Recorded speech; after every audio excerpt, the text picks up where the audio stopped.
Hello students, welcome to the Analyst dated 7th of January 2024.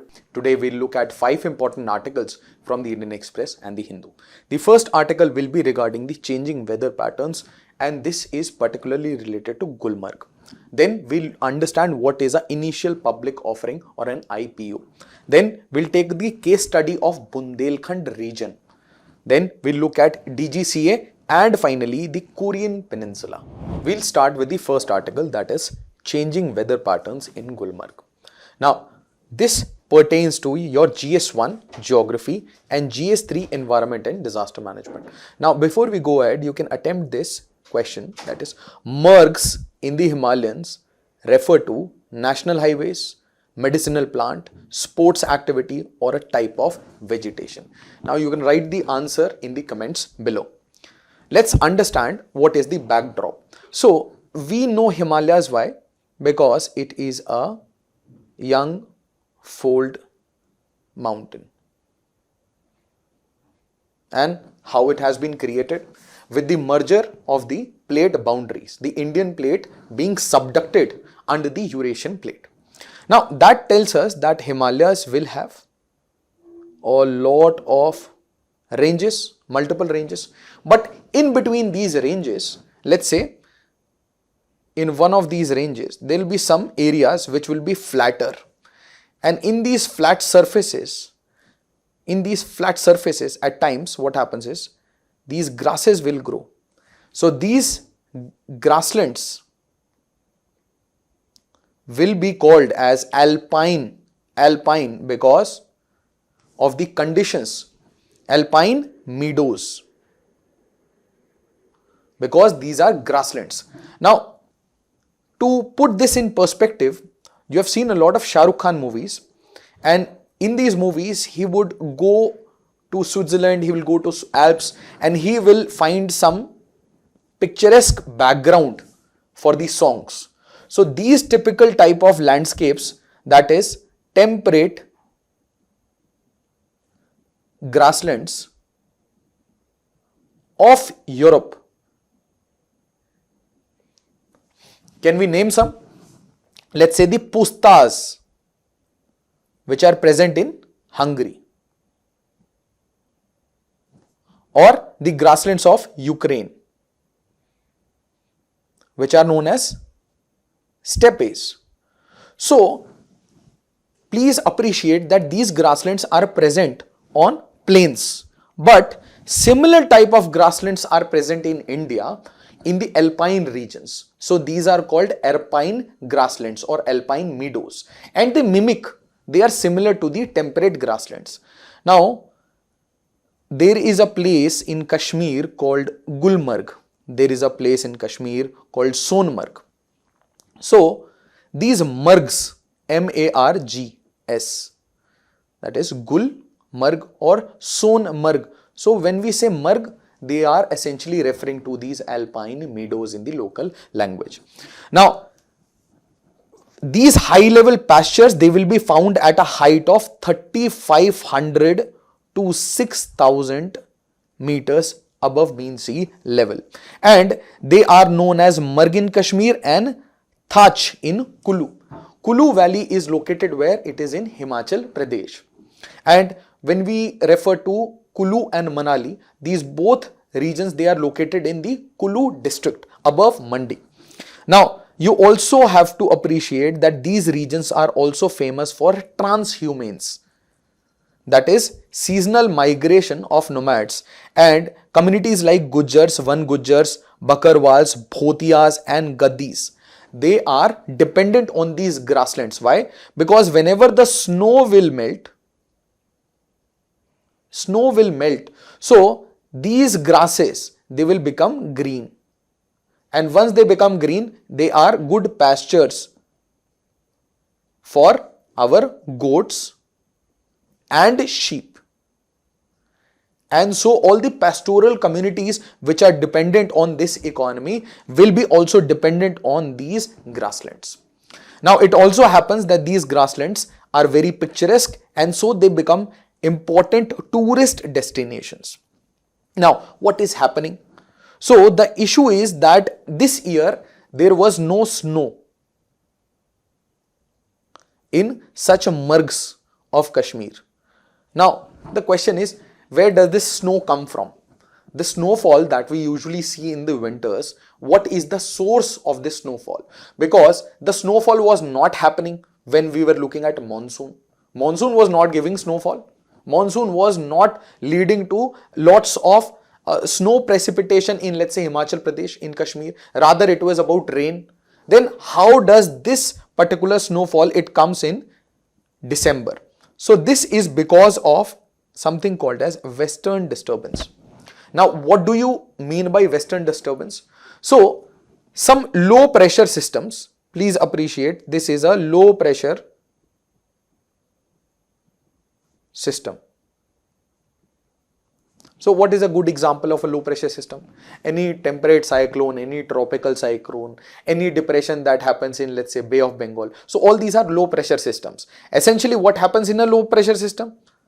So, in a low pressure system, all the winds will come towards the low pressure, and once they come towards the low pressure, where will the wind go? So, the winds will rise. So, the winds will come and then they will rise, and because of this rise, there will be creation of lots of clouds. This particular mechanism we know about tropical cyclone.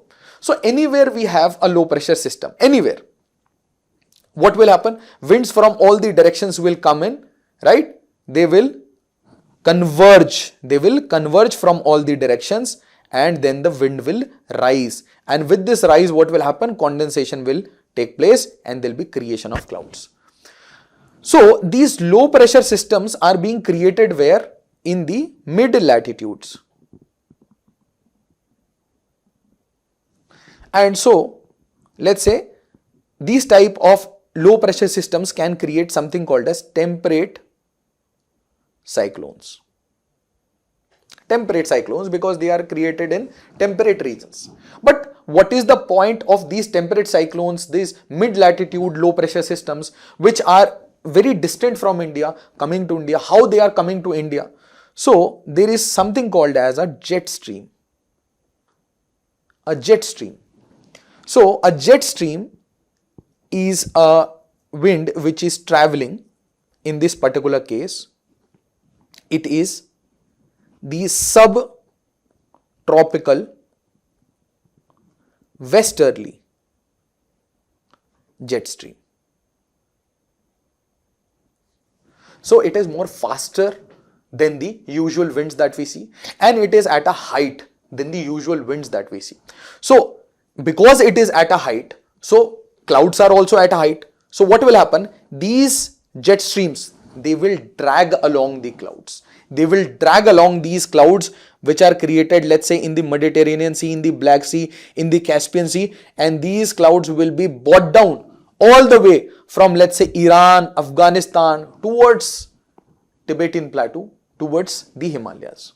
But what happens with the Himalayas? The Himalayas, what kind of height are we seeing in Himalayas? So can I say the Himalayas, they are the greater Himalayas are as high as 6,000 meters, average height of 6,000 meters. So what will happen when clouds, they are being dragged towards the Himalayas? The clouds will be forcefully be rising, and if they forcefully rise, what will happen? There will be more condensation, and once you cool a particular air mass, any air mass, if you cool it, its capacity to hold moisture decreases, and so there will be certain precipitation. But in this particular landscape, what is the temperature? It is very cold, right? Because it is alpine conditions. So the form of precipitation will be snowfall. Now, when does this typically happen? This typically happens during the winters, during the winter season. So post summer, what we were seeing? After summer, what we are seeing? That there was monsoon coming towards India.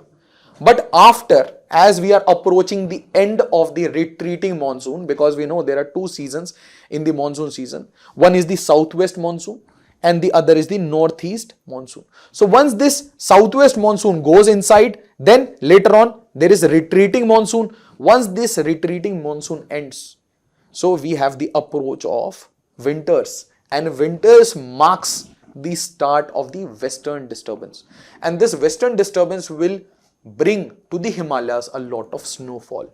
And this snowfall is very important for the glacial recharge. Where do we get all the perennial amount of water in the Gangetic plains? How are we getting the water in Brahmaputra?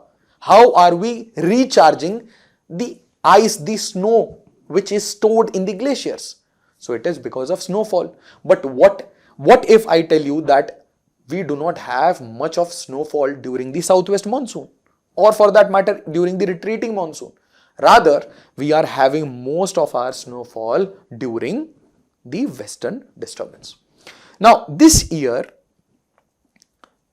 people were expecting that 2 to 3 feet of snow will be there in regions like Gulmarg, Sonmarg, right? People were expecting lot of snowfall along the Pir Panjal range. Now, please appreciate that this Sonmarg is located in Pir Panjal range.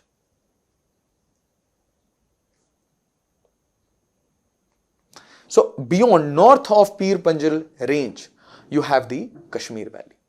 And once you cross the Pir Panjal range in Himachal, you have the Lahul and Spiti district. So all these regions were expecting more snowfall. Rather, what has happened? That we see a lot of barren landscapes, a lot of landscapes where there is no snow this particular season. And so the glacial recharge has also decreased. Now, what are the reasons that are being attributed to this? Mostly they are related to climate change. Now, one important fact about the western disturbance is that this is very important for the Rabi crops. Rabi crops, because this western disturbance, if it is happening in the Himalayan region, then it will give snowfall. But this western disturbance also affects the northern plains of India. And so it will bring winter rain, mild showers, and this is very important for the Rabi crops. Now, mind you, if this western disturbance, it changes the, let's say, the month, or let's say the change of duration. So what can happen? What used to happen in December, if it is now happening in January, or let's say there is some amount of snowfall in December that is happening in January. So essentially what we'll be seeing, that the western disturbance is also changing in its patterns, right? And if these patterns are being affected, they will also affect the sowing season. It will also affect the Rabi crops and the produce. So primarily, why are we seeing this change in western disturbance? One reason is climate change. But the other reason is that we have a El Nino this year. Now, this El Nino has come after a triple dip La Nina.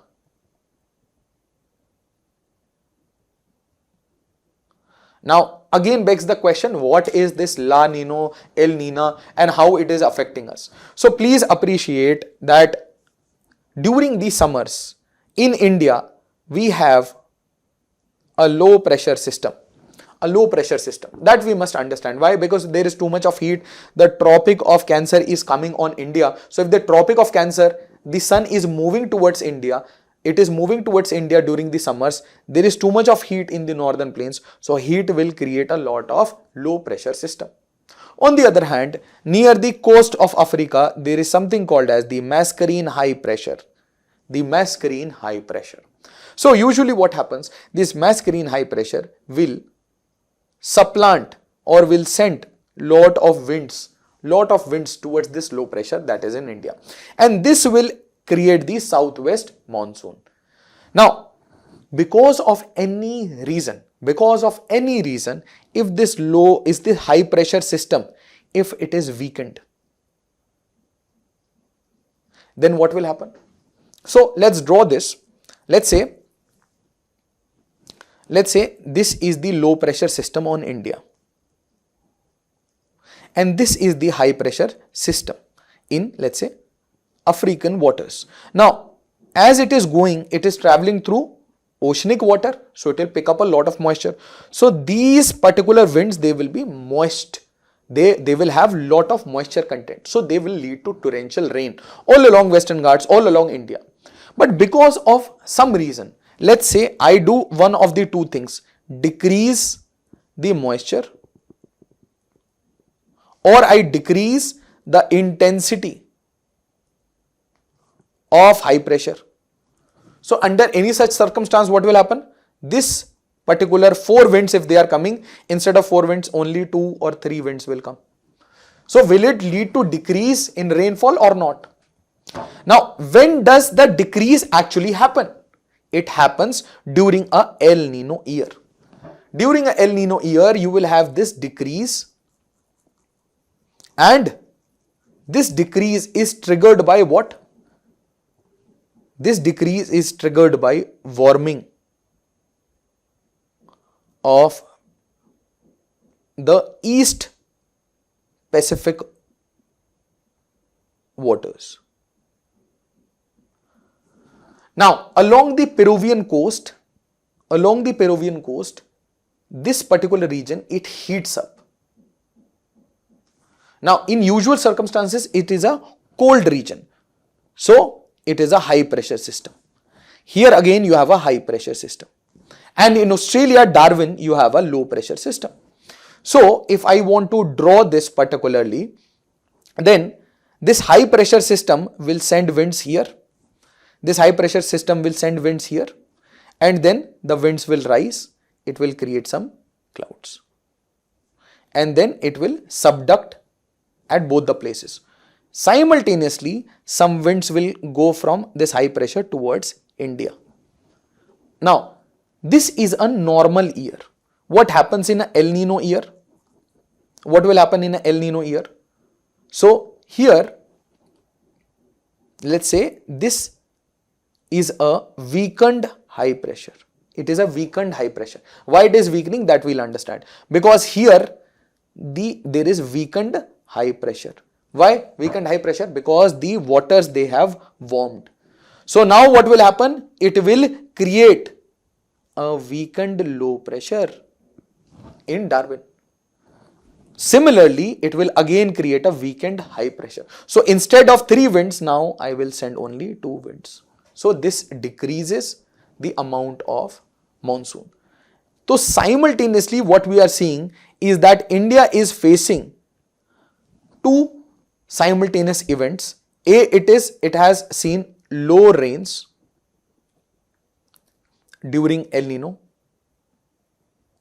Second, it is now seeing a fluctuation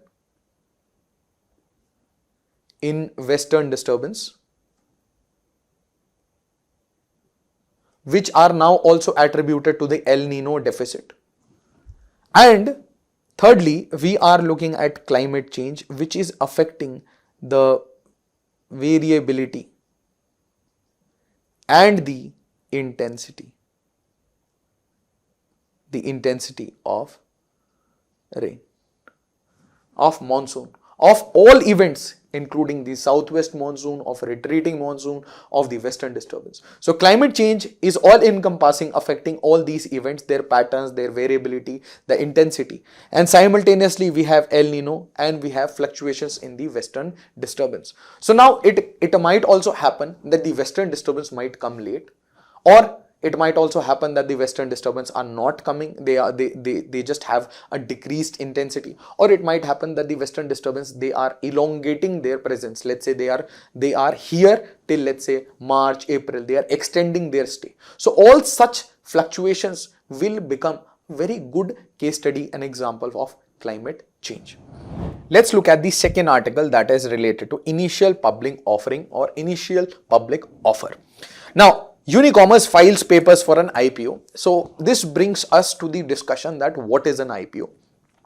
Now, whenever we are looking at the securities market, now these words will create confusion. Securities market. Essentially, we are looking at the stock market.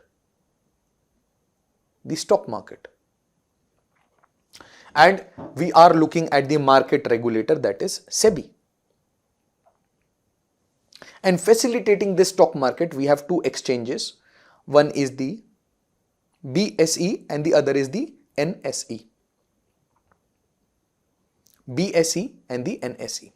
Now, that is something that we know. Now, let's say there is a company.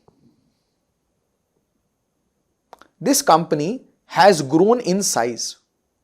It has grown its size and the company was created with some capital.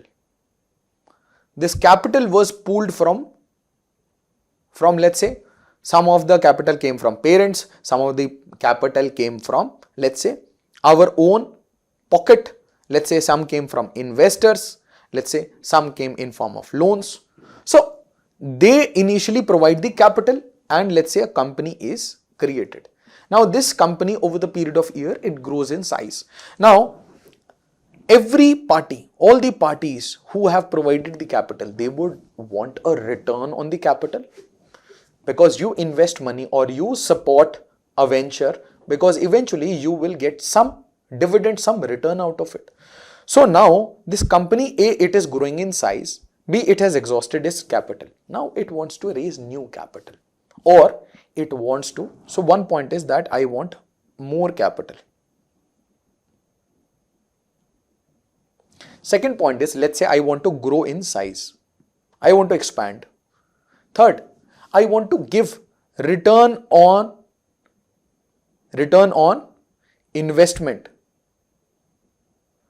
to my investors, right? Fourth, I want to diversify my investors. I do not want to depend on the 4 sources only. I want more investors. I want my risks to be mitigated. Or let's say one of these institutions, let's say the loan or the investor, they want to exit the company. So in all such circumstances, I would have to seek more money. Now, how do you seek more money? You simply go to SEBI and you file a red herring prospectus and you basically say that I want to list my company by giving out some shares, and I want to distribute these shares to the public, and the public in turn will give me money. So I will give some part of the ownership to the public. That is why it is called a public offering, and I am offering it. That means not compulsory for everyone to buy a share, right? So it's an offering. Now it doesn't mean that this particular organization has not raised money before from anywhere. It has just not come to the market. That means it has raised money but in a private capacity. That means it is an unlisted entity. But the moment it raises money from the public and it offers share, it becomes a listed entity. So it is transforming from an unlisted entity to a listed entity. Now, so let's say a company called Zomato is coming out with an IPO. Okay, it has come out with an IPO.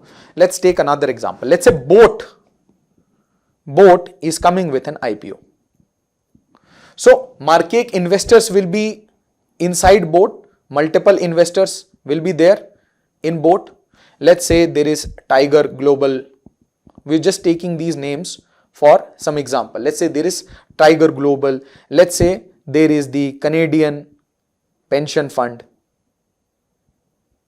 Let's say there is the Abu Dhabi Investment Authority. So these investors also want to exit their positions. Let's say they have invested $200 million and today their investment has become $1 billion. So they also want to sell their shares. They also want to exit these positions. So an IPO will give the option for these initial investors to exit, but it will also give Boat to raise more capital for expansion. That is what we were saying. Now, the moment this IPO is coming, this is called the offering is coming in a primary market.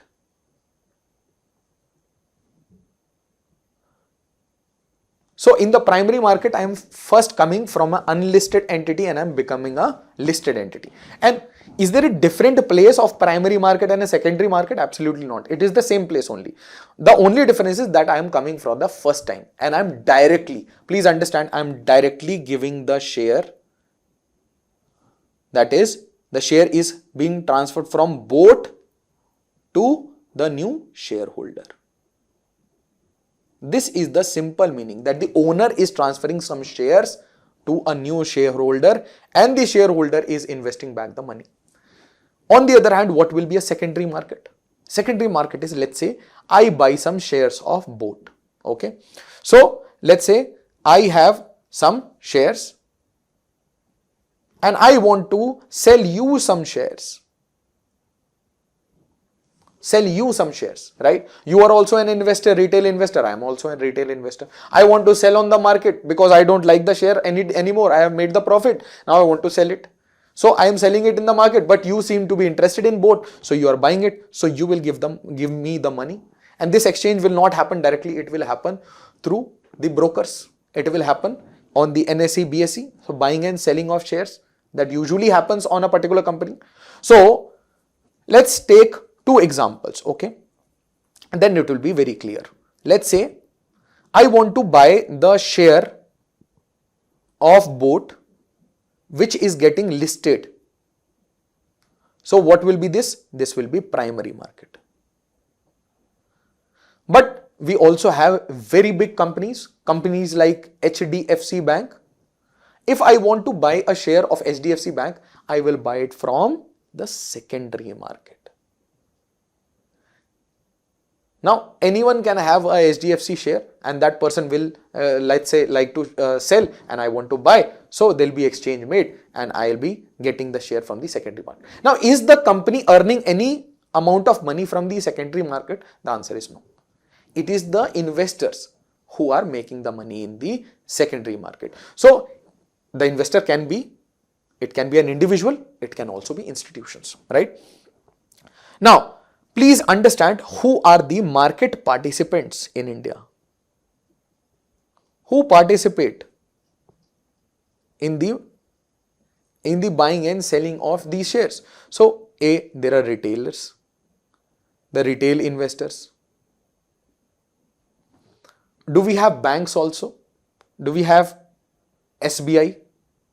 SBI buying some shares? Yes. Or HDFC for that matter, buying some shares of some companies? Yes. So can I say banks are also there? Now what kind of banks are there? Can we say there are some private banks, there are some public sector banks, there are some Indian banks, there are some foreign banks naturally. Then there are foreign institutional investors, FIIs. Then there are domestic institutional investors. Let's say the LIC of India, right? Or Stuti or any other public holding of the President of India. Then the financial institutional investors. So it can encompass private equity. It can have multiple funds which are created, let's say from Dubai, from Abu Dhabi, from the Middle East region, or from the US, or from the Canada. It can have the foreign institutional investors in form of pension funds. You can have these sovereign wealth funds who are interested in investing in the market. So there are multiple participants who are bringing in billions of dollars to invest in the market. But can all these entities participate in an IPO? The answer is yes.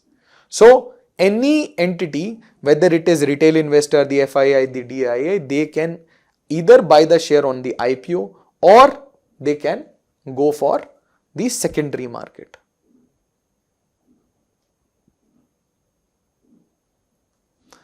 Now, another model of selling the shares is offer for sale. Now, let's say in a particular company, the promoter has 51% holding and a company called Kotak Security, it is having 2.5% ownership in a particular company. Now, Kotak Security has made immense amount of profit from this particular share. So now it wants to exit its own share. So now what Kotak can do is Kotak can offer for sale these security that Kotak has to another institution.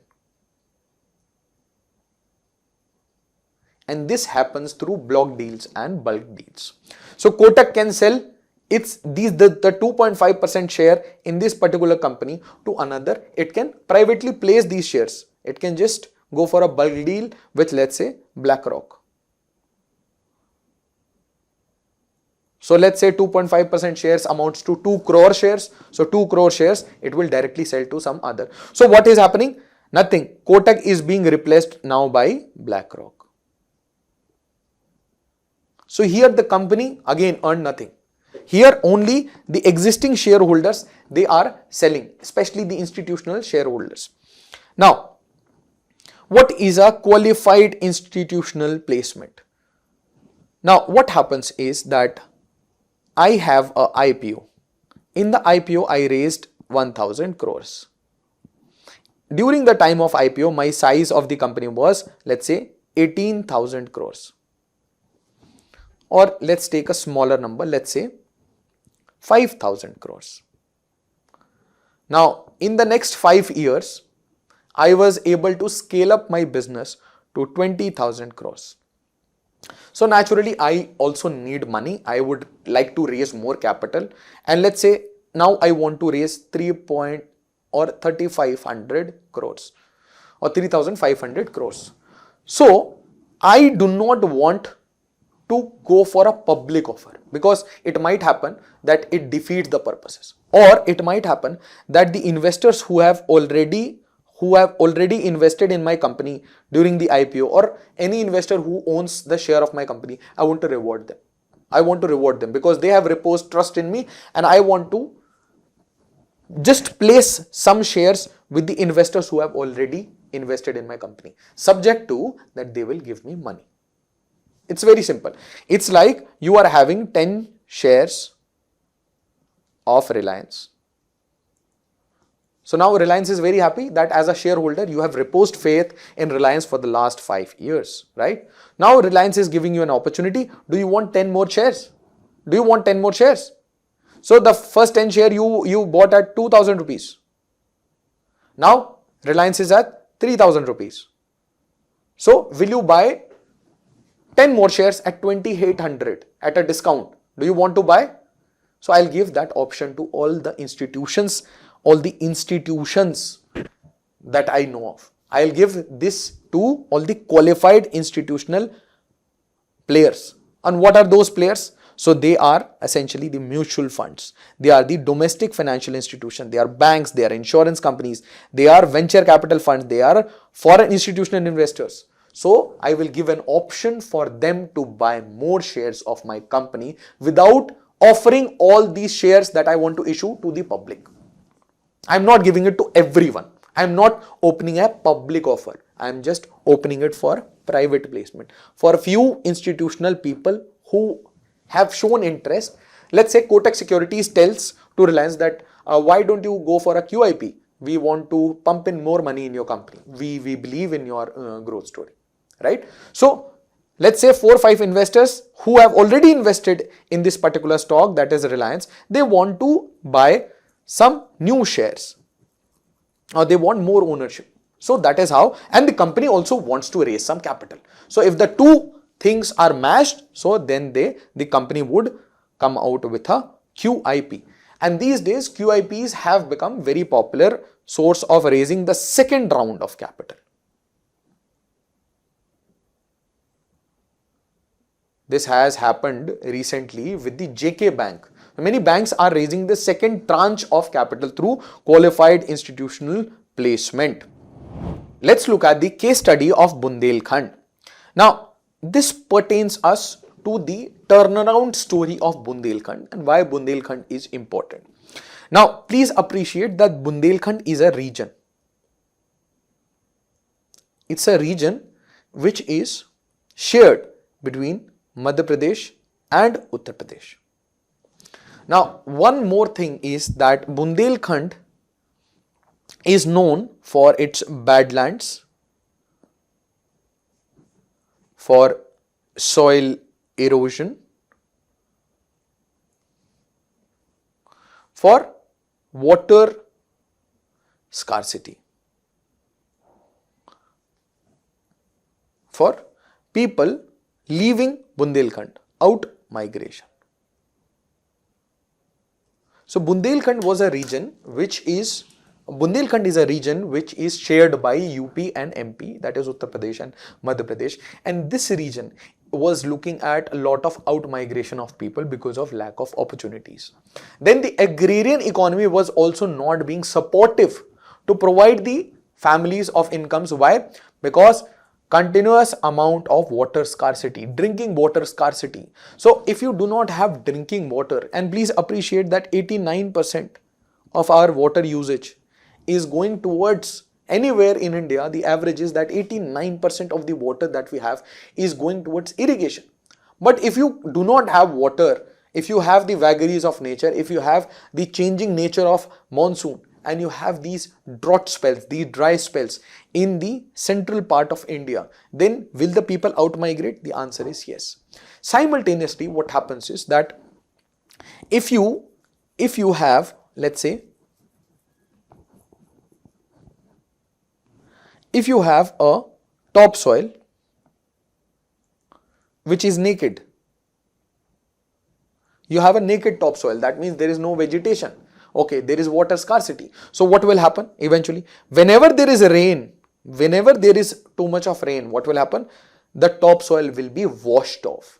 So there will be sheet erosion. And then with sheet erosion, gradually you will develop something called as rills, ravines, and you finally achieve the bad land topography.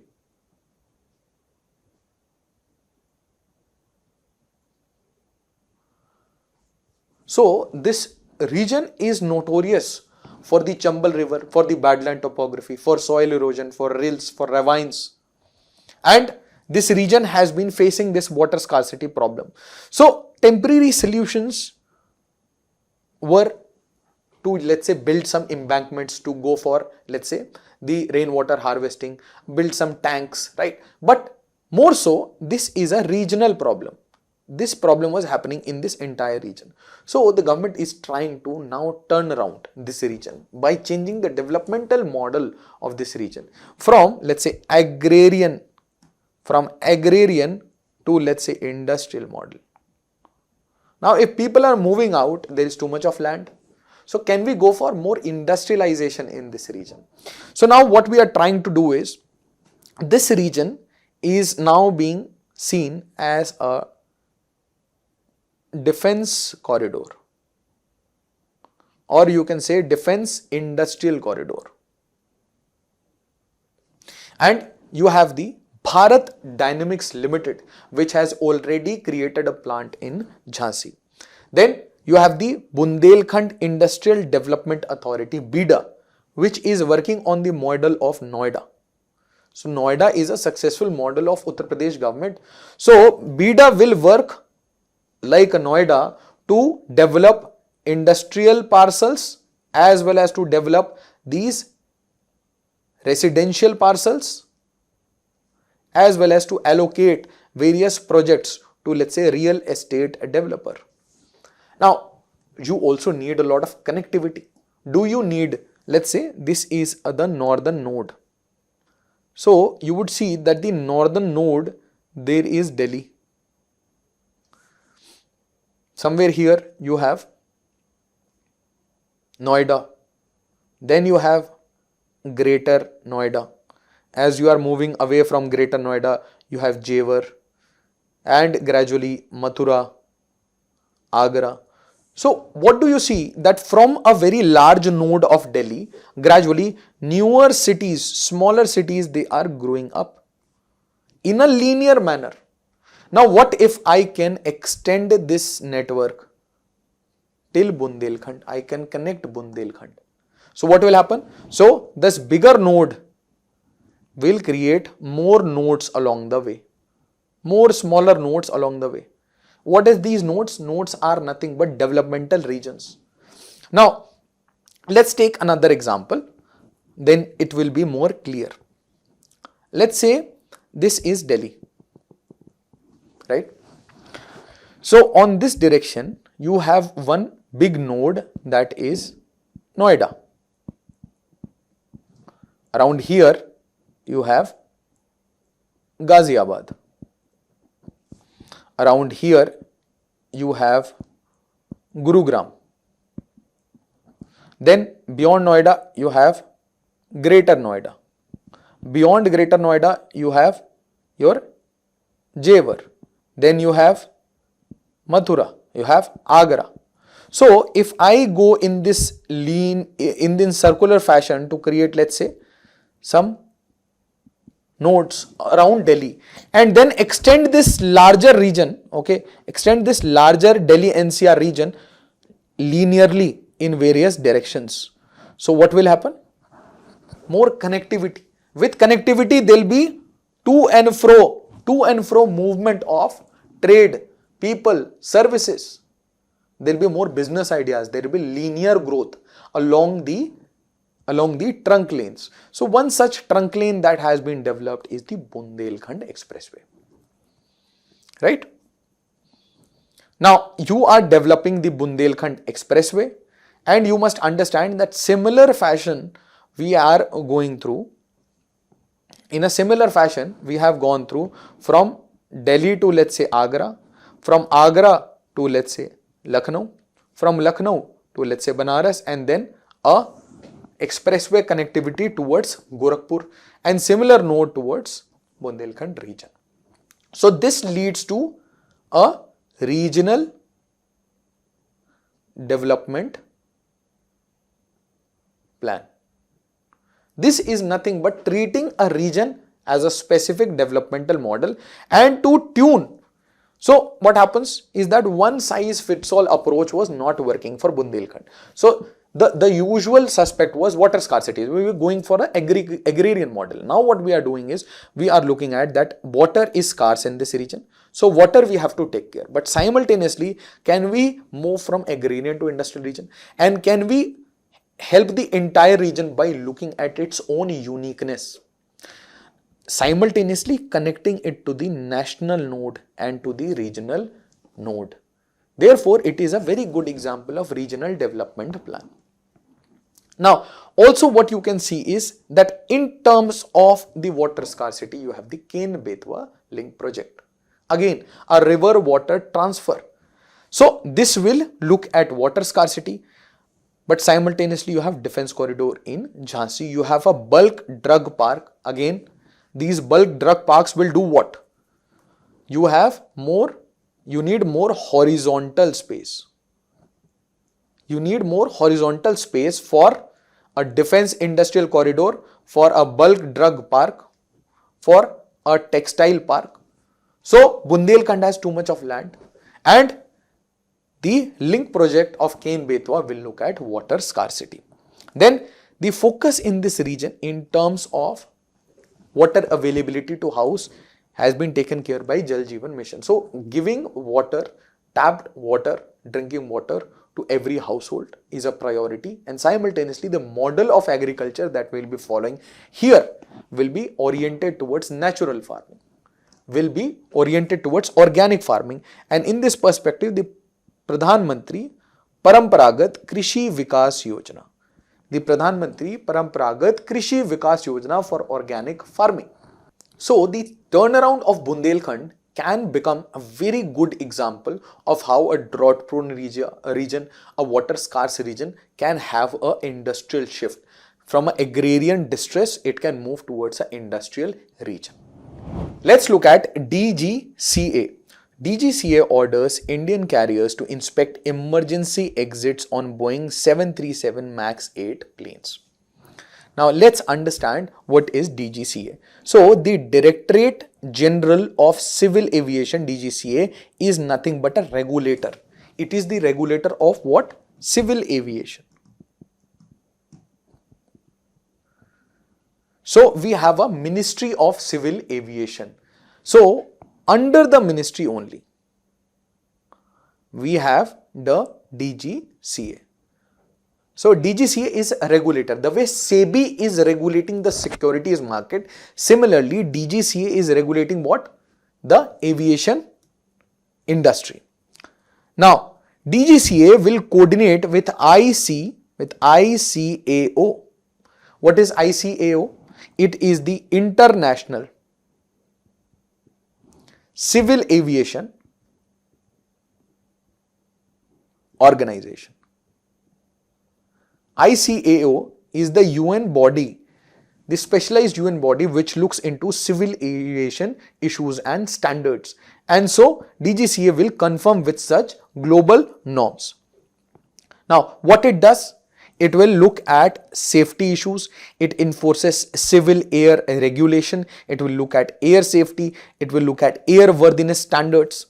Then the DGCA works under the Ministry of Civil Aviation with its headquarters in New Delhi, and it is headed by the DG of Civil Aviation. Now, recently the DGCA also issued the EGCA initiative. This is nothing but a e-governance initiative of DGCA itself to ensure efficiency, transparency and ease of doing business through a digital platform. Now, DGCA will look into air transport, it will look into personnel licensing, it will look at flying training and sports, it will look at aircraft certification. So multiple roles as a regulator it is playing, including in terms of training and keeping up the standards of the pilots and looking at the airworthiness of the air crew along with the aeroplanes themselves. So time and again DGCA will look into any violation in terms of conduct, any violation in terms of safety standards, protocols by not only the pilots but also by the companies and also by the passengers. Let's look at the Korean Peninsula. So North Korea fires more rounds near sea borders. Now, let's look at the Korean Peninsula and let's appreciate the region first. So you have here China. So this is one big player. Then you have Mongolia. Then you have Russia. Now, please appreciate that Russia is approaching and it is touching the Korean Peninsula, and this is the Korean Peninsula. So, the region is very important. Now, nearby you have Japan. So, the islands of Japan here, and you have the territory of Taiwan. Again, a contested region. Then you have Philippines, and then this is your Southeast Asia. Now, if you look closely, you will see some important jottings. So, this is Japan. This is our Japan. And this is our Korean Peninsula. The Korean Peninsula is divided into two countries. One is North Korea, the other is South Korea. Now, North Korea, the capital is Pyongyang, and South Korea, it is Seoul. Now, between Korean Peninsula and Japan, you have the Korean Strait, which is a narrow sea lane for communication. Now, beyond Japan, to the west of Japan, you have the Sea of Japan. This is the Sea of Japan. And inside the Korean Peninsula, you have the Yellow Sea, which is dominated by China. Now, you must appreciate this, that Russia shares its borders with North Korea, and China also shares its borders with North Korea.